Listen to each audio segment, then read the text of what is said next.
Hello, চলো আজকে আমি তোমাদের সঙ্গে ঘরোয়া পদ্ধতিতে দুধ শুক্তোটা শেয়ার করব। তো প্রথমে আমি এখানে নিয়ে নিচ্ছি বেগুন, উচ্ছে, আলু, কাঁচকলা আর ডাঁটা।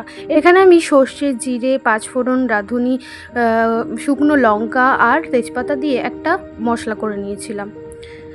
এরপরে আমি একটা মিক্সির মধ্যে একটু টমেটো, আদা আর রাঁধুনি দিয়ে আরেকটা পেস্ট বানিয়ে নিয়েছি। এরপর গরম তেলে আমি আস্তে আস্তে যে সবজিগুলো কেটে রেখেছি সব কিছু ভালো করে ভেজে নিয়েছি। ও আর বড়ি দিতে কিন্তু ভুলো না, শুক্তো কিন্তু বড়ি ছাড়া অসম্পূর্ণ। তেলের মধ্যে পাঁচফোড়ন, শুকনো লঙ্কা, তেজপাতা ফোড়ন দেওয়ার পর আমি এখানে আলু আর ডাঁটাটা তেলের ওপর দিয়ে দিয়েছি।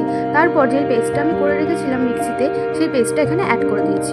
এবার ভালো করে নাড়াচাড়া করে একটু কষিয়ে নেব। আর আমি কিন্তু বেগুন, উচ্ছে, বড়ি এগুলো এখন দিইনি, এগুলো আমি একটু পরে দেবো, কারণ এগুলো আগে দিলে একটু বেশি সেদ্ধ হয়ে যায়। এরপর যেগুলো আমাদের বেসিক মশলা হয়, হলুদ ছাড়া, যেহেতু এটা হবে দুধ শুক্তো, তাই আমি এখানে শুধু দিয়েছিলাম জিরের গুঁড়ো, ধনের গুঁড়ো, নুন আর চিনি। আর জল দিয়ে ফোটানো হয়ে গেলে এরপর আমি বড়ি আর উচ্ছে ভাজাটা অ্যাড করে দিয়েছি লাস্টে, যাতে উচ্ছে তেতো ভাবটা না লাগে। এরপর সব সবজি সেদ্ধ হয়ে গেলে লাস্টে আমি একটু আমুল দুধ গুলে রেখেছিলাম, সেটা এর মধ্যে দিয়ে দিয়েছি। এরপর যখন দেখবো আমি পুরোপুরি তরকারিটা হয়ে গেছে, এরপর আমি যে মশলাটা প্রথমে বানিয়ে রেখেছিলাম সেই মশলাটা আমি এর সঙ্গে দিয়ে দেবো।